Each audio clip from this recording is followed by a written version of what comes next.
Y bueno, los adultos mayores van a ser un segmento poblacional heterogéneo, es decir, que van a contar con mayor prevalencia de enfermedades crónicas, mayor procesos que pueden intervenir en el proceso de salud-enfermedad, así como una presentación atípica de enfermedades. De ahí la importancia de una valoración geriátrica integral, que va a ser una evaluación fundamentalmente individualizada, que va a tomar en cuenta los diversos factores que van a afectar el estado de salud del paciente para obtener una visión completa del adulto mayor. Por lo tanto, como vimos en el proceso de salud-enfermedad, van a intervenir esferas que fueron las antes mencionadas en el adulto mayor, y por lo tanto la valoración geriátrica integral tiene que valorar estas esferas. Entonces va a valorar el área funcional, mental, clínica y el área sociofamiliar, que es de la que estaremos hablando en este momento. Por lo tanto, la VGI va a ser un proceso diagnóstico evolutivo multidimensional porque, como lo acabamos de mencionar, abarca múltiples esferas, que son las que podemos ver en la imagen, e interdisciplinario porque va a echar mano de las diferentes disciplinas con el objetivo de identificar y cuantificar los problemas físicos, funcionales, psíquicos y sociales del adulto mayor, así como desarrollar un plan individualizado de cuidados integrales. Nos va a permitir también acciones preventivas, terapéuticas, rehabilitadoras y de seguimiento con la óptima utilización de los recursos. Todo esto para generar la mayor autonomía y calidad de vida en el adulto mayor. Y bueno, hablando ya propiamente del componente sociofamiliar, es bien sabido que el bienestar social se relaciona con la capacidad de manejar los problemas de salud y preservar la autonomía del adulto mayor a pesar de la posible existencia de limitaciones funcionales. Esto va a estar caracterizado por la relación que tiene el anciano con el entorno o la estructura social que le rodea. Para esto es importante saber que existen diferentes tipos de redes sociales de las que puede echar mano el adulto mayor. La red primaria, que va a ser la familia, la red secundaria, que va a estar caracterizada por el apoyo de vecinos, amigos o parientes, y la red de apoyo institucional o de tipo formal, que hace referencia a los organismos públicos y privados que asisten a la población. Un ejemplo de esto es la seguridad social, si el paciente cuenta o no, y los tipos de organizaciones dentro de los que puede participar el adulto mayor. El tipo de apoyo que va a ser otorgado por las redes sociales, bueno, puede ser material, como es el apoyo económico, de alojamiento, comida, ropa, pago de servicios; instrumentales, que se caracteriza por el cuidado, transporte, apoyo en labores del hogar; emocionales, que habla del afecto, compañía, empatía, reconocimiento o escuchar al adulto mayor; y el apoyo cognitivo, que va a estar caracterizado por el intercambio de experiencias, información y consejos. Es importante saber esto, ya que, por ejemplo, un adulto mayor puede contar con apoyo material o instrumental, pero estar carente de apoyo emocional o viceversa, y todo esto pues influir en el proceso de salud-enfermedad y a la larga pues ya ser un área de oportunidad en el adulto mayor, o un área de riesgo que lo puede condicionar a la presencia de enfermedades. Entonces, ¿por qué evaluar el funcionamiento social? Como ya lo mencionábamos, puede actuar como un factor protector o un factor de riesgo que nos va a permitir la vigilancia y la intervención psicosocial, sobre todo en estas áreas de riesgo que pudieran generar cambios negativos en el proceso salud-enfermedad del adulto mayor.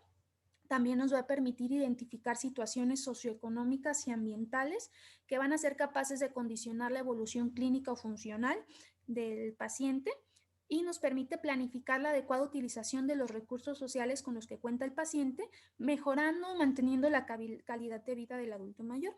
Y también nos permite una comparación de la evaluación social posterior a una intervención. Por lo tanto, es importante que tengamos una evaluación del funcionamiento sociofamiliar basal para, en base a eso, poder comparar las intervenciones o los cambios que nosotros hagamos. Pues, ¿qué va a contener la valoración sociofamiliar? Pues valora o contiene componentes objetivos y subjetivos. Dentro de los componentes objetivos, pues podemos mencionar la existencia de redes sociales, la frecuencia de los contactos con los que cuenta el paciente, el tamaño de la red familiar y social con la que cuenta, si cuenta o no con recursos económicos, las características de la vivienda, poniendo algunos ejemplos. Y dentro de los componentes subjetivos, valoramos el apoyo emocional, el afecto familiar, la satisfacción del paciente con la familia y con las redes de apoyo con las que cuenta, y el sentimiento de utilidad del paciente respecto a sus redes sociales. Y bueno, aquí en esta tablita nos pone las diferentes áreas de la valoración sociofamiliar y el componente subjetivo y objetivo que vamos a valorar de estos. En el componente subjetivo, por ejemplo, de las redes sociales, nos habla del número de sistemas y personas en las redes, y el componente objetivo, la percepción, satisfacción y adecuación de la red que tiene en cuenta el paciente. En general, pues el subjetivo, pues vamos a cuantificar las redes o el soporte social con el que cuenta el paciente y el tipo de rol que tiene dentro de esas redes sociales y las actividades que realiza, y en el componente objetivo, pues cómo se siente él respecto al tipo de red que tiene y cuál es la percepción que tiene de todo este tipo de redes sociales con las que cuenta. Siguiendo con la respuesta de qué contiene la valoración sociofamiliar. Bueno, tenemos que valorar también con las condiciones sociodemográficas del paciente, integrar dentro de la valoración geriátrica integral en la esfera sociofamiliar el sexo del paciente, la edad, el grado de estudios o si no cuenta con grado de estudios, el estado civil del paciente, la dedicación u oficio, si cuenta con seguridad social en salud, la situación familiar, es decir, si vive con familia, si la familia cuenta con conflicto familiar o no, si vive solo o tiene hijos con convivencia próxima, si vive con su cónyuge de similar edad o no, si vive con algún familiar y presenta algún grado de dependencia física o psíquica, o si el paciente vive solo y carece de hijos o viven lejos. Dentro de la situación económica hay que valorar si el paciente cuenta con pensión o con un salario mínimo vital, o si el paciente cuenta con ingresos irregulares, es decir, ingresos variados y ocasionales, si él presenta menos de un salario mínimo vital o si el paciente no cuenta con pensión ni con otros ingresos. Dentro de la red de apoyo social, valorar si cuenta con seguro social, si requiere el apoyo de familia o de vecinos, si no necesita apoyo para realizar sus actividades, si el paciente tiene seguro, pero constantemente está necesitando apoyo de este sistema, o si se encuentra en situación de abandono familiar. Y también tenemos que valorar las características de la vivienda, si la vivienda es adecuada, es decir, que cuenta con todos los servicios como luz, agua, aseo, teléfono, si cuenta con equipamiento inadecuado, es decir, carece de alguno de estos servicios anteriores, o cuenta con servicios deficientes, si dentro del hogar existen barreras arquitectónicas o una vivienda inadecuada de acuerdo a las características físicas del paciente, o si el paciente no tiene casa. Bueno, existen múltiples instrumentos de valoración que nos pueden ayudar a la hora de realizar la valoración de esta esfera. Unos pueden fungir como autoevaluaciones y otros se pueden realizar por medio de entrevistas al paciente, pero el primer paso va a ser definir el objetivo de la evaluación para elegir el instrumento apropiado que tengamos que utilizar. Y es importante saber que estos instrumentos no son completamente diagnósticos, sino que nos sirven como una orientación y que tenemos que valorar el entorno y las características del adulto mayor para llegar a una conclusión y saber en qué áreas nosotros debemos de actuar. Bueno, una de las más mencionadas en las bibliografías y dentro de las más utilizadas está la escala de recursos sociales, abreviada como OARS, que es un cuestionario compuesto por 13 preguntas que va a explorar la composición de los recursos sociales con los que cuenta la persona mayor, es decir, la familia, amistades, las visitas de estos y la percepción que tiene el paciente del apoyo de los mismos. Este va a valorar la disponibilidad del individuo con el que cuenta el paciente para ayudar a la persona mayor en caso de necesitarlo. Y bueno, esta es la escala.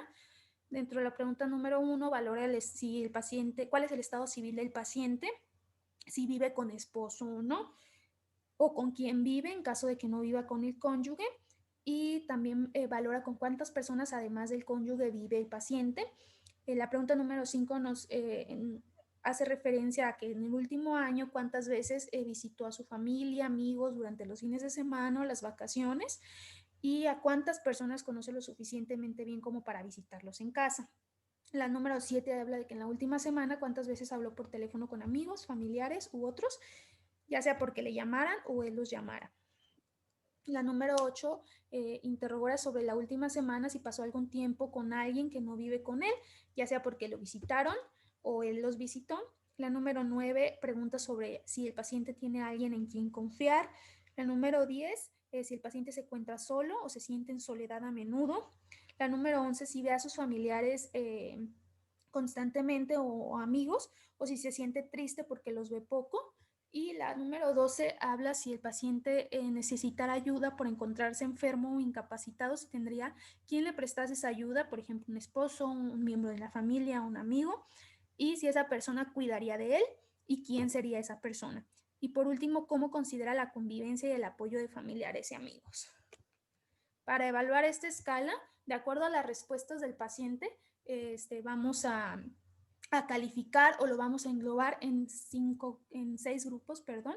El primero va a ser excelentes recursos sociales. El número 2, que el paciente cuenta con buenos recursos sociales.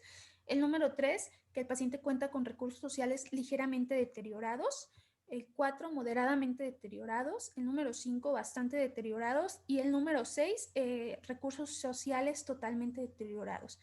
Para calificar o para englobar al paciente dentro de estos grupos, una de las preguntas más importantes o la pregunta base va a ser la pregunta número 13, que es cómo considera el paciente la convivencia y el apoyo de familiares y amigos. Y en base a esta respuesta es que nosotros lo podemos englobar en alguno de estos grupos.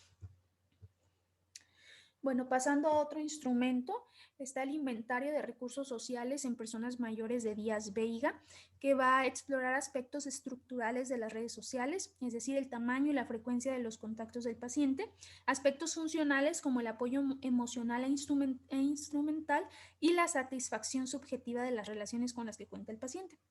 Derivado de las respuestas del paciente, nos va a permitir identificar elementos descriptivos cuyas respuestas van a indicar qué personas son próximas, qué tipo de apoyo proporcionan al paciente y el grado de satisfacción del apoyo recibido. Y bueno, esta es la encuesta. Va a valorar la frecuencia, el tipo de apoyo y grado de satisfacción, como ya lo mencionamos. La frecuencia se va a calificar de 1 a 3. El número 1 va a ser menos de una vez al mes. 2, 1 o 2 veces al mes. Y 3, una vez a la semana o más, que va a ser el tipo de frecuencia con la que tiene el paciente con sus redes de apoyo, familiares, amigos, vecinos, etcétera. Y el número 2, el tipo de apoyo, si es apoyo emocional o apoyo instrumental, y el grado de satisfacción, si el paciente se siente poco satisfecho, algo satisfecho o muy satisfecho. Otra de las más utilizadas y de las más mencionadas dentro de la bibliografía es la escala de valoración sociofamiliar de Gijón, que nos permite una valoración inicial sociofamiliar en el anciano para la detección de riesgo social. Valora 5 áreas, que es la situación familiar, la situación económica, vivienda, relaciones sociales y apoyo de las redes sociales. Existe una valoración extendida y una valoración abreviada. Ambas se ha visto que tienen buena sensibilidad y especificidad y ambos se pueden utilizar. El área número 1 que valora es la situación familiar, si el paciente vive con familia, si tiene dependencia o no, si vive con su cónyuge, si vive con familia y o cónyuge y presenta algún grado de dependencia, o si el paciente vive solo y tiene hijos próximos, o vive solo y carece de hijos o viven alejados. Dentro de la situación económica, pues valora el salario mínimo, si el paciente cuenta con una pensión o si sus ingresos son inferiores al apartado anterior. Y dentro de la vivienda, pues valora las barreras arquitectónicas de la misma, si es adecuada a las necesidades del paciente, si tiene ascensor, teléfono, si tiene o si cuenta con una vivienda inadecuada. Dentro del siguiente grupo están las relaciones sociales, si el paciente solo tiene relación social con familia y vecinos, o si no sale de su domicilio, pero recibe familia dentro de su domicilio, o si no sale y no recibe visitas. También valora el apoyo de la red social, si tiene apoyo familiar o vecinal, si participa o pertenece a algún voluntariado social con ayuda domiciliaria, si el paciente no tiene apoyo o si el paciente va a ingresar a una residencia geriátrica o tiene cuidados permanentes. Y ya pues la puntuación final, si es menor de 10 puntos, el paciente está normal o con riesgo social bajo.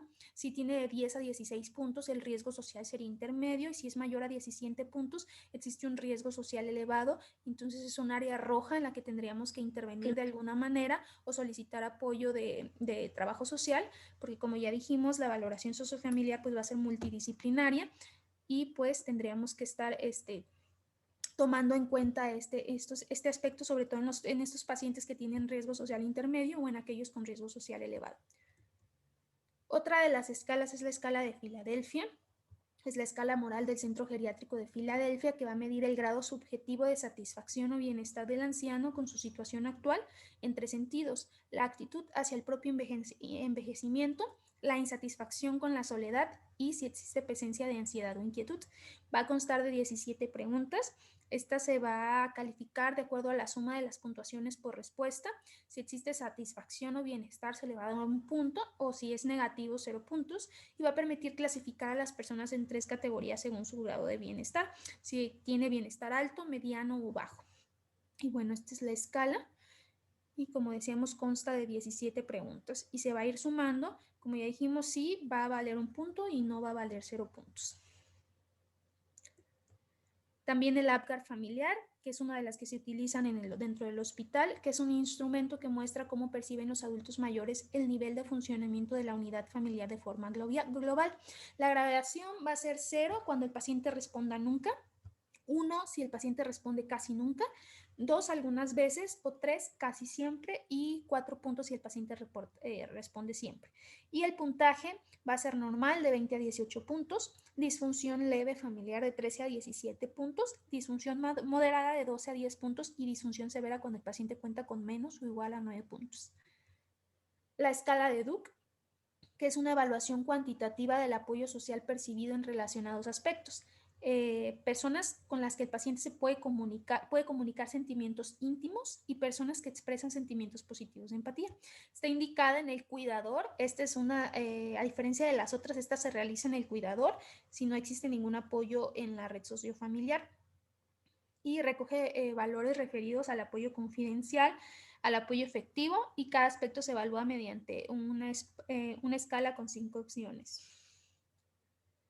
Bueno, este es el cuestionario, y el apoyo total percibido se va a valorar si el paciente cuenta con menor o igual a 33 puntos, va a ser escaso apoyo.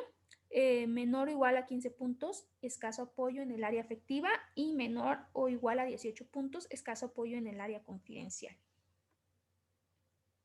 La escala de Holden de comunicación va a permitir contemplar aspectos comunicativos en aquellos enfermos donde la expresión y comprensión verbal se encuentra deteriorada gravemente y no es posible el empleo de escalas cognitivas que requieran de estas funciones para su cumplimiento. Al igual que en la escala pasada, esta se va a realizar al familiar, ya que esta es la escala que podemos utilizar en aquellos pacientes que se encuentran enfermos, entonces donde ellos no se pueden expresar o no pueden comprender o no pueden apoyarnos a resolver o a contestar las diferentes preguntas que nosotros estemos realizando con las escalas previas. Esta va a cuantificar en función del grado de deterioro aquellos aspectos que relacionan la interrelación del enfermo con su entorno inmediato, y las variables se refieren a observación, conocimiento de la realidad y comunicación. El test consta de 12 apartados, cada uno de ellos se puede puntuar de 0 a 4 puntos en función del nivel de gravedad de los síntomas. Y pues aquí podemos observar la escala. La puntuación total va a ser más de 25, y si se encuentra dentro de más de 25 y más de 15 y 25 va a ser un grupo estándar, y menos de 15 un grupo avanzado. Otra escala que tenemos es la COP-PUNCA, que es un sistema rápido, válido y fiable de cribado de los pacientes que determina quién podría beneficiarse de una evaluación exhaustiva. Esta nos proporciona datos válidos y fiables en las principales dimensiones de funcionamiento: físico, mental y social. Esta escala, por lo general, no se utiliza completamente en el área social, porque también involucra cuestiones del área física, del área mental. Entonces, se puede utilizar, pero no es una de las que se recomienda en primera instancia. Entonces vemos que consta de múltiples múltiples preguntas que las dividen en diferentes áreas, como es la forma física y cómo se siente el paciente respecto a esta, sentimientos, actividades sociales, que pues en la clase de hoy sería este el aspecto que nos interesaría, cómo se siente el paciente durante las últimas 2 semanas respecto a su salud física y estado emocional, y si está limitado a sus actividades sociales con familia, amigos, vecinos o grupo. También valora las actividades cotidianas del paciente. Y por último, cómo percibe él su estado de salud y si existe o no presencia de dolor. Como vemos, esta valora diferentes áreas o diferentes esferas dentro de las que incluye las actividades sociales, pero no se enfoca específicamente en esta. Y bueno, la escala de Sarit, esta que fue desarrollada con la finalidad de medir el grado en que el cuidador percibía que su trabajo de asistencia al enfermo alteraba su propia salud física y emocional, así como su situación económica. Esta va a explorar el sufrimiento del cuidador principal en áreas de salud física, psíquica, actividad social y recursos económicos. Este es un instrumento que es autoadministrado al cuidador, del que existen varias versiones, y la más extendida consta de 22 ítems, los cuales se encuentran organizados en las subescalas de integración social, ocupación y orientación, independencia física y movilidad. Y bueno, esta es la escala y esta es la puntuación que se le otorga: nunca 1 punto, rara vez 2 puntos, algunas veces 3 puntos, bastantes veces 4 puntos y casi siempre 5. Y se suman esta puntuación, y con una puntuación menor o igual a 46 hay ausencia de sobrecarga. Sobrecarga ligera si se obtiene una puntuación de 47 a 55 puntos, y sobrecarga intensa en personas con una puntuación mayor o igual a 56 puntos. Es importante saber que la escala de Sarit, para valorar la carga del cuidador, es una de las más conocidas y de las más utilizadas, pero que existen otras escalas, como son la de Caregiver, perdón, y muchas otras. Sin embargo, la bibliografía menciona que la que tiene mayor especificidad y sensibilidad es la de Sarit, por lo tanto es la que recomienda que se utilice eh, mayoritariamente, ya que dentro de las otras escalas muchas no tienen adecuaciones al español, y pues se ha visto que tienen una sensibilidad y una especificidad menor. Pero pues es importante saber que además de la de Sarit, sí existen otras escalas que evalúan la carga del cuidador de personas mayores. Dentro de la valoración del funcionamiento social también se debe tener en cuenta la posible presencia de maltrato o abuso al adulto mayor, y este cuadrito nos habla de situaciones clínicas sugestivas de maltrato en la persona o en el adulto mayor, y nos marca ciertos puntos. Cuando existe, por ejemplo, retraso entre la búsqueda de atención médica y el daño o la enfermedad, cuando la historia del paciente no coincide con la del cuidador, cuando la magnitud del daño físico no está acorde a la explicación del cuidador, cuando la explicación del paciente o del cuidador no es plausible o es vaga, cuando son frecuentes las visitas al departamento de urgencias por exacerbaciones de enfermedades crónicas y existe un tratamiento adecuado y hay disponibilidad de los recursos económicos, cuando el paciente discapacitado se presenta al médico sin su cuidador, cuando los hallazgos de laboratorio son incongruentes con la historia, y cuando el cuidador rechaza la visita al hogar del personal de salud. Entonces, todos estos son focos rojos que tenemos que tomar en cuenta para valorar si es que existe presencia de maltrato del adulto mayor. Y bueno, existe una escala para valorar la presencia de maltrato. Esta escala consta de 22 preguntas dividida en 5 secciones que permite identificar el maltrato en el adulto mayor. Y bueno, pues vemos que se puede dividir en diferentes áreas, como es el maltrato físico, psicológico, negligencia, económico y sexual. Muchas veces el paciente, hay que ahondar dentro de todas estas esferas, porque muchas veces el paciente asocia solamente el maltrato al área física. Sin embargo, cuando se le interroga sobre el área psicológica, sobre el área económica, el paciente aún sabe que más bien no sabe que este tipo de situaciones puedan constituir un maltrato y que deban de evitarse. Por ejemplo, dentro del área psicológica el paciente se puede sentir muy humillado, si se han burlado de él, si lo han tratado con indiferencia o lo han ignorado. Muchas veces esto no lo puede considerar como maltrato, pero es importante que sepa que pues no debería de estar pasando por estas situaciones. Y bueno, ¿cuál es el beneficio del bienestar sociofamiliar en la salud del adulto mayor? Se ha documentado la importancia de las relaciones sociales para promover la salud mental y proteger contra el desarrollo y la progresión de enfermedades físicas. Existen también revisiones integradoras en la literatura que brindan evidencia consistente de que las relaciones sociales, tanto en cantidad como en calidad, son un factor importante que contribuye a reducir la morbilidad y la mortalidad ampliamente, y por el contrario, la soledad o la ausencia percibida de relaciones sociales positivas se han relacionado con una menor longevidad en el adulto mayor. De ahí la importancia de no olvidarnos de esta esfera dentro de la valoración geriátrica integral. Y bueno, ya a manera de conclusión, vemos que la esfera sociofamiliar es prioritaria en la valoración geriátrica integral, ya que los factores sociales influyen en el estado de salud de los ancianos y van a afectar la duración y la calidad de vida de los mismos, y esta nos va a permitir identificar los principales problemas de salud social y permitir que conozcamos el apoyo inmediato brindado por los servicios sociales, la comunidad y la familia. También nos permite conocer las áreas de intervención en las que nosotros podemos actuar y que van a también ser áreas de prevención para evitar el deterioro de la salud del adulto mayor. Al final de cuentas, no es tan importante qué escala elijamos, sino que no dejemos de valorar esta área dentro de la valoración geriátrica integral, y que de acuerdo a las características del paciente sea la escala que nosotros podamos utilizar. Y bueno, pues eso sería todo.